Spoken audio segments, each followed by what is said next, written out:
में बात करेंगे। अब से ठीक 20 घंटे बाद लोकसभा चुनाव का पहला रुझान आएगा। ईवीएम का लॉक खुल जाएगा। सभी एग्जिट पोल प्रधानमंत्री मोदी की हैट्रिक की भविष्यवाणी कर चुके हैं और मोदी भी अपनी जीत को लेकर पूरी तरह कॉन्फिडेंट हैं। कल एक के बाद एक साथ मीटिंग करने के बाद नरेंद्र मोदी आज फिर एक्शन में हैं और इस वक्त की बड़ी खबर आपको बता देती हूं। आज प्रधानमंत्री दिल्ली में बिहार के सीएम नीतीश कुमार से मीटिंग कर रहे हैं। नरेंद्र मोदी और नीतीश कुमार की मीटिंग करीब आधे घंटे तक चली। मोदी के साथ मीटिंग करके नीतीश कुमार प्रधानमंत्री आवास से निकल चुके हैं और अब वो कुछ घंटे के बाद गृह मंत्री अमित शाह के साथ भी मीटिंग करेंगे। अमित शाह के साथ नीतीश कुमार की मीटिंग आज शाम 4 बजे होगी।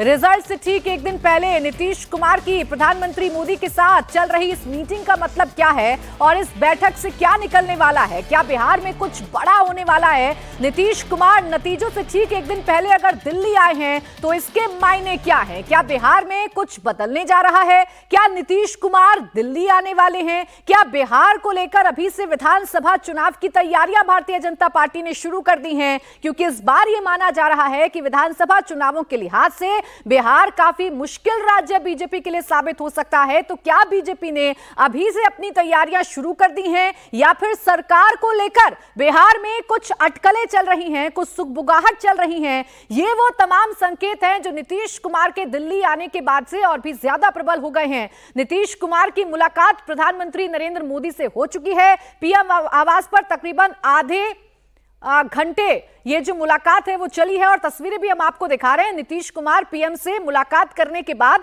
अब पीएम हाउस से निकल चुके हैं और शाम 4 बजे गृह मंत्री अमित शाह के बाद भी मुलाकात होनी है नीतीश कुमार की, बिहार के मुख्यमंत्री नीतीश कुमार की। आपको जानकारी दे दें कि साधना के बाद से लौटे प्रधानमंत्री नरेंद्र मोदी कल ताबड़तोड़ 7 मीटिंगें कर चुके हैं। देश के लिहाज से 7 बड़ी बैठकें प्रधानमंत्री नरेंद्र मोदी की तरफ से की गई हैं और आज बिहार से एनडीए के नेता, एनडीए में शामिल नीतीश कुमार अगर दिल्ली आए हैं और उनकी मुलाकात प्रधानमंत्री नरेंद्र मोदी से हुई है तो इसके पीछे कई बड़े मायने हो सकते हैं और ये मायने सीधे सीधे बिहार में सियासी हलचल की तरफ इशारा कर रहे हैं कि बिहार में आखिर क्या होने वाला है और नीतीश कुमार दिल्ली क्यों आए हैं, पीएम से उनकी ये मुलाकात आखिर क्यों हुई है। हमारे पॉलिटिकल एडिटर देवेंद्र पाराशर इस वक्त हमारे साथ जुड़ गए न्यूज रूम से लाइव। देवेंद्र, सबसे पहले तो यही बताइए, 20 घंटे से कम का वक्त अब रह चुका है जब लोकसभा चुनाव के नतीजे आने शुरू हो जाएंगे। सीएम का दिल्ली आना, पीएम से मुलाकात करना, इसका मतलब क्या है? क्यों हुई है मुलाकात? निश्चित तौर पर बहुत खास है प्राची, इसमें कोई दो राय नहीं कि प्रधानमंत्री नरेंद्र मोदी ने कल शाम जब बीजेपी के बड़े नेताओं के साथ बैठक की, बीजेपी के राष्ट्रीय अध्यक्ष जेपी नड्डा, गृह मंत्री अमित शाह और रक्षा मंत्री राजनाथ सिंह के साथ, तो उसके बाद आज जो पहली मुलाकात हुई और सहयोगी दल के हिसाब से बात करें तो उसमें पहले नेता हैं नीतीश कुमार, जिन्होंने प्रधानमंत्री नरेंद्र मोदी से मुलाकात की है वोटिंग के बाद और मतगणना से पहले। और समझा जा सकता है कि सरकार गठन के रूपरेखा को लेकर बीजेपी के भीतर लगातार जो मंथन का दौर ऑलरेडी चल रहा है मैंडेट से पहले, जनादेश आने से पहले, काउंटिंग आने से पहले, क्योंकि बीजेपी नेताओं को पूरी तरह से भरोसा है कि मैंडेट काफ़ी कंफर्टेबल मार्जिन के साथ आ रहा है उनके पक्ष में। ऐसे में जब सरकार गठन को लेकर वो जल्द करना चाहते हैं, 9 जून की तारीख वो बताई जा रही है कि जिसमें शपथ ग्रहण समारोह हो सकता है, उससे पहले जो सरकार गठन की रूपरेखा को लेकर सहयोगी दलों के साथ बातचीत की जानी है, उस बातचीत में को इस मुलाकात से जोड़ के देखा जा सकता है। दिलचस्प ये है कि ये बातचीत फोन पर करने के बजाय नीतीश कुमार को दिल्ली बुलाया गया और आज अभी वो पीएम से मिले हैं। शाम में गृह मंत्री अमित शाह से मुलाकात उनकी होगी। बहुत सारी अटकलें चलते रहती हैं बिहार में ऑलरेडी इस बात को लेके, और जब गठबंधन बना था तब से ये चल रहा था कि बिहार में अर्ली इलेक्शन हो सकते हैं। लोकसभा चुनाव के बाद बहुत संभव है कि बिहार में अर्ली इलेक्शन हो। नवंबर में जब अन्य राज्यों के चुनाव होने हैं कुछ इस साल, तो उनके साथ बिहार का भी चुनाव हो सकता है। तो इन सारी अटकलों के बीच इस मुलाकात को बहुत अहम माना जा रहा है प्राची। देखिए, नीतीश कुमार हैं और उनके दल बदलने का जिस तरीके का रिकॉर्ड है, इसलिए उनकी हर एक मुलाकात पर सबकी नजर रहती है। अब सुगबुगाहट तो इस तरीके की है देवेंद्र कि नीतीश कुमार अगर दिल्ली आ रहे हैं तो क्या उन्हें दिल्ली में रखा जाएगा, क्या उनकी तैनाती दिल्ली में हो जाएगी और वक्त आ गया है कि बिहार में कुछ फेरबदल हो और ऐसा हो कि बीजेपी अपना मुख्यमंत्री बनाने में कामयाब रहे। बीजेपी के भीतर अगर बात करें और एनडीए के सहयोगी दल के तौर पे जैसे एलजेपी की बात कर लें, तो इन दलों के बहुत सारे हिस्से के नेताओं का ये मानना है कि ऐसा कर देना चाहिए। लेकिन ओवरऑल अगर पिक्चर के देखें, बिहार में इंडिया की पिक्चर को देखें, तो ऐसा लग नहीं रहा है कि बीजेपी इतनी कोई जल्दबाजी करने के मूड में रहेगी और ना ही नीतीश कुमार ये चाहेंगे। नीतीश कुमार का जो प्रोफाइल है वो निश्चित तौर पर केंद्र में से एक सामान्य मंत्री के तौर पर नहीं रहना चाहेंगे।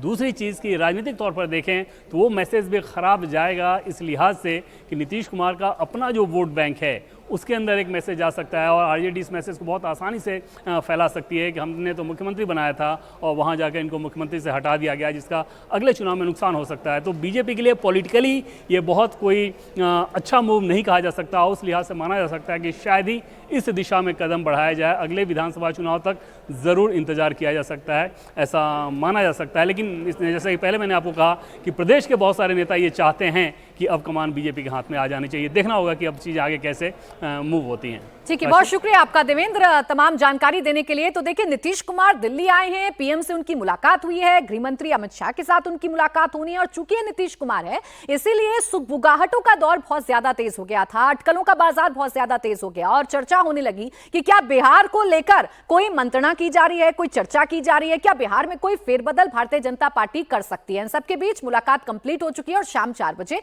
गृह मंत्री से नीतीश कुमार को मिलना है। तो एक तरफ देखिए बिहार को लेकर चर्चाएं हो रही हैं, तो दूसरी तरफ सबको इंतजार है 4 जून की सुबह का। 20 घंटे बाद क्या होने वाला है। सभी एग्जिट पोल तो एक तरफा मोदी की सुनामी की भविष्यवाणी कर चुके हैं, ट्रेलर सबके सामने आ चुका है। एग्जिट पोल ये बता रहे हैं कि देश के हर राज्य में सभी जातियों ने मोदी को जमकर वोट दिया है। अब किस राज्य की किन जातियों किसे और कितना वोट दिया है, यह आप इंडिया टीवी पर सुबह से लगातार देख रहे हैं। अब मैं आपको मध्य प्रदेश का आंकड़ा दिखाती हूं। इंडिया टीवी सीएनएक्स के एग्जिट पोल के मुताबिक मध्य प्रदेश में सवर्ण वोटर्स ने बीजेपी को एक तरफ वोट किया है। मध्य प्रदेश में 82% ब्राह्मणों ने एनडीए को वोट दिया है, जबकि इंडिया गठबंधन के हिस्से में 10% और अन्य के हिस्से में 8% वोट जो हैं वो ब्राह्मण के आए हैं। तो मध्य प्रदेश में जातियों का बंटवारा किस तरीके से हुआ है यह हम आपको बता रहे हैं। देखिए 82% ब्राह्मण भारतीय जनता पार्टी यानी कि एनडीए के साथ मध्य प्रदेश में जाते हुए नजर आ रही हैं, ऐसा अनुमान India TV CNX exit poll की तरफ से लगाया गया है। जबकि ब्राह्मण वोटर्स की आप बात करेंगे तो इंडिया गठबंधन के साथ सिर्फ 10% ब्राह्मण वोटर्स जाते हुए नजर आ रहे हैं। अन्य के खाते में अगर आप बात करेंगे तो 8% ब्राह्मण वोटर जाता हुआ नजर आ रहा है। इसके बाद आइए और सवर्ण जातियों की बात करते हैं। ब्राह्मण तो आपने जान लिया कि एनडीए के साथ गया है और इसे आप एक मुश्त कह सकते हैं क्योंकि 82% ब्राह्मण एनडीए के साथ जाता हुआ नजर आ रहा है। लेकिन राजपूत जातियां जिनको लेकर कई प्रकार के नैरेटिव चलाने की कोशिश की गई, राजपूत नाराज हैं, ठाकुर नाराज हैं, उसका इन चुनावों पर कितना प्रभाव पड़ा, तो ये आंकड़े आपके सामने है। एनडीए को 78% राजपूत वोटर्स का समर्थन मिला है, ऐसा हमारा एग्जिट पोल का अनुमान है। इंडिया गठबंधन की अगर आप बात करेंगे तो 13% जो राजपूत वोटर्स हैं उनका साथ इंडिया गठबंधन को मिला है और इनसे अलग भी राजपूत वोटर्स ने 9% अन्य ऐसे लोग हैं जिन पर अपना विश्वास जताया है। लेकिन जो एक नैरेटिव बिल्ड करने की कोशिश की गई थी, इंडिया टीवी सीएनएक्स का ये एग्जिट पोल बता रहा है कि उस नैरेटिव ने ग्राउंड पर काम नहीं किया और राजपूत वोटर्स ने एनडीए को समर्थन दिया है। इसके अलावा बनिया बिरादरी की बात कर लेते हैं मध्य प्रदेश में, क्योंकि वो एक निर्णायक फैक्टर है और हमारा एग्जिट पोल का अनुमान ये कहता है कि बनिया एनडीए की तरफ 80% गए हैं, इंडिया गठबंधन की तरफ 15% गए हैं और अन्य के खाते में 5% गए हैं, यानी कि सवर्ण वोटर्स का साथ बीजेपी को मिला है मध्य प्रदेश में भी। इसके बाद यादव की बात कर लेते हैं, क्योंकि इस बार यादव मुख्यमंत्री बनाया गया मध्य प्रदेश में, तो ऐसा माना गया कि मास्टर स्ट्रोक हो सकता है लोकसभा चुनावों के लिहाज से। मध्य प्रदेश में इसका क्या इंपैक्ट पड़ा है ये आपके सामने है। 85% यादव वोटर्स का जो समर्थन है वो एनडीए को मिला है, ऐसा अनुमान एग्जिट पोल में लग रहा है। जबकि इंडिया गठबंधन के खाते में बहुत कम सिर्फ 6% यादव वोटर्स गए हैं और अन्य की अगर आप बात करेंगे तो सिर्फ 9% वोटर जो यादव वोटर्स हैं वो अन्य के खाते में गए हैं। यहां पर आंकड़ा बहुत बड़ा है एनडीए के लिहाज से। अगर आप सोचेंगे 85% यादव एनडीए की तरफ गया है, यानी कि यादव मुख्यमंत्री बनाने का जो फायदा है वो मध्य प्रदेश में कम से कम एनडीए को हुआ है। मध्य प्रदेश में कुर्मी वोटर्स के सपोर्ट की भी बात अब कर लेते हैं। कितना समर्थन किसको मिला है आपके सामने रखते हैं। अगर आप कुर्मी वोटर्स की बात करेंगे तो ये देख लीजिए 65% जो कुर्मी वोटर्स हैं वो एनडीए के साथ गए हैं और 25% कुर्मी वोटर्स इंडिया गठबंधन के साथ गए हैं, ऐसा अनुमान India TV CNX exit poll में लगा है। अन्य के खाते में भी 10% जो वोटर्स हैं वो गए हैं। तो ये कुर्मी वोटर्स का समीकरण आपको मध्य प्रदेश में बता रहे हैं। सवर्ण जातियों का एक मुश्त जो समर्थन है वो एनडीए को मिला है। कुर्मी जाति की अगर आप बात करेंगे तो 65%, यानी कि आधे से ज्यादा कुर्मी वोटर्स ने भरोसा एनडीए पर जताया है। एमपी में तो आपने जान लिया, लेकिन बाकी जगहों पर क्या रहा है ये भी आपको बताते हैं। देखिए India TV CNX exit poll में बीजेपी को 24% किरार वोट मिले हैं। वहीं इंडिया गठबंधन और अन्य की बात करेंगे तो 8% वोट मिले हैं और अन्य के खाते में भी 8% वोट गया है। यानी कि किरार जो कम्युनिटी है वो भी एनडीए के साथ इंटैक्ट नजर आई है और 84% जो किरार वोट बैंक है वो एनडीए के साथ ही इंटैक्ट नजर आ रहा है। इसके बाद आइए आगे बढ़ते हैं और ओबीसी जातियों की बात कर लेते हैं, जिसके इर्द गिर्द ताना बाना बुनने की कोशिश विपक्ष ने की थी। इन ओबीसी जातियों में किसको कितना समर्थन मिला है, आपके सामने आंकड़े हैं। अन्य ओबीसी जातियों की बात करेंगे तो एनडीए को 80% समर्थन मिलता हुआ नजर आ रहा है। यह अनुमान एग्जिट पोल में लगाया गया है। इंडिया गठबंधन की बात करेंगे तो 15% ओबीसी जो अन्य ओबीसी जातियां हैं वो इंडिया गठबंधन के खाते में जा सकती हैं। अन्य की बात करेंगे तो 5% जा सकती हैं। यानी कि जो एक नैरेटिव बिल्ड करने की कोशिश की गई ओबीसी के इर्द गिर्द, ओबीसी विरोधी भारतीय जनता पार्टी को बताया गया, उसका असर नहीं हुआ है जमीन पर और 80% जो अन्य ओबीसी हैं वो भारतीय जनता पार्टी एनडीए के साथ गए हैं।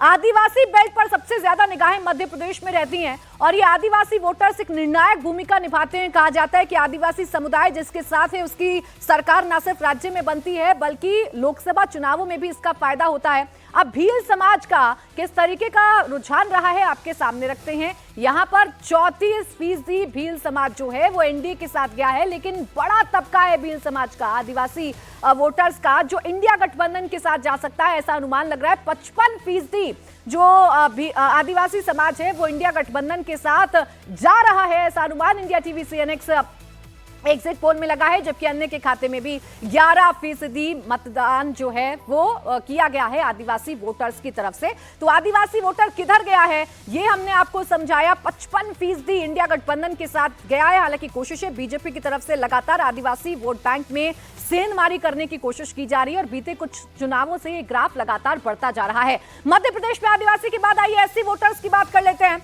मध्य प्रदेश में बीजेपी और इंडिया के बीच दलित वोट काफी हद तक बराबर बढ़ता हुआ नजर आ रहा है, लेकिन इसमें भी बीजेपी का हिस्सा थोड़ा ज्यादा है।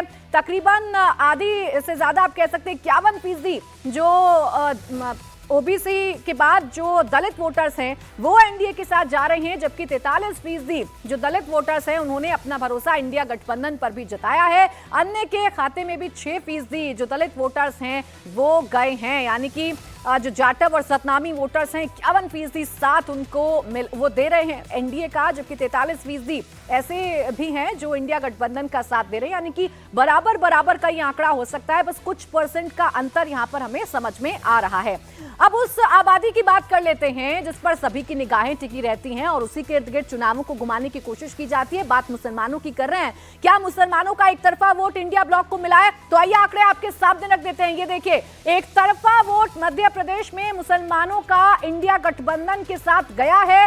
आंकड़े साफ तौर पर बता रहे हैं 92% जो मुस्लिम वोटर्स हैं उन्होंने इंडिया गठबंधन पर अपना भरोसा जताया है। अनुमान ये कहता है कि 92% मतदान मुस्लिमों ने इंडिया गठबंधन के पक्ष में किया है, जबकि एनडीए के खाते में बहुत कम, आप इसे ना के बराबर कह सकते हैं, 2% एनडीए के खाते में गया है, जबकि अन्य के खाते में 6% गया है। लेकिन एक मुश्त जो मुसलमान है मध्य प्रदेश का वो इंडिया के साथ वोट करता हुआ नजर आ रहा है। यानी कि इंडिया गठबंधन के साथ जुड़ा हुआ जो है वो कहीं ना कहीं नजर आ रहा है। तो देखिए, आप मध्य प्रदेश का पूरा कैलकुलेशन समझेंगे तो आपको समझ में आएगा जो सवर्ण जातियां हैं उस पर एनडीए का कब्जा है। सवर्ण जातियों ने खुलकर एनडीए के साथ अपना समर्थन रख दिया है। चाहे आप ब्राह्मण की बात करिए, राजपूत की बात करिए, चाहे आप बनिया की बात करिए, ओबीसी की अगर आप बात करेंगे तो ओबीसी में भी जो कुर्मी वोटर्स हैं वो एनडीए के साथ इंटैक्ट नजर आ रहे हैं। आदिवासी वोट बैंक में इंडिया गठबंधन ने बाजी मारी है, जबकि मुसलमानों की अगर आप बात करेंगे तो मध्य प्रदेश में मुसलमानों ने एक मुश्त वोट इंडिया गठबंधन को दिया है।